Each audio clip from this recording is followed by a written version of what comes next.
the security badges? Lana? Are you there? Amy unearths survival horror that could have been incubating in a time capsule buried in 1995, carrying a strain of gameplay first witnessed in the original Resident Evil.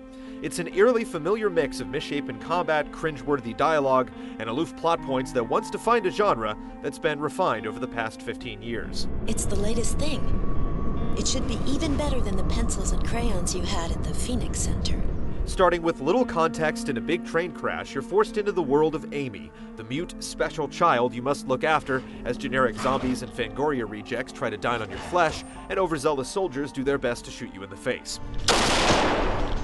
Babysitting gets more interesting when you stumble onto the fact that Amy can copy down glyphs to create magical effects like cloaking sound or breaking wood barriers, not to mention that her very proximity prevents your infected character from turning into a walking corpse.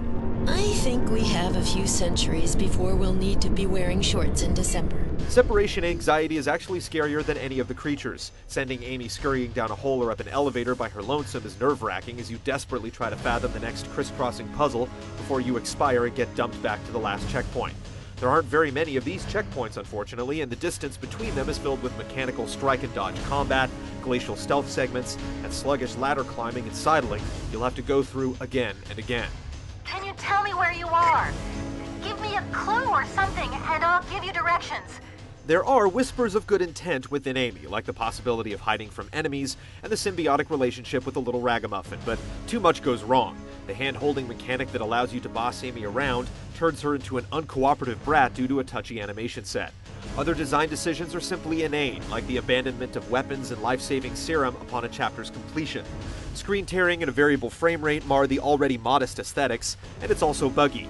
The vital glowing indicator that's supposed to alert you to your zombification can malfunction, for example, giving you a green all clear as you putrefy with your every pace. You look like you hit your head there, miss. You sure you was traveling with a little girl? Amy is a throwback, and a runt with meager cult appeal. The low price point will bait dedicated horror enthusiasts tired of Resident Evil and Dead Space's recent action motifs, but the horror here comes from the code, not the context. You did it! Bravo, Amy!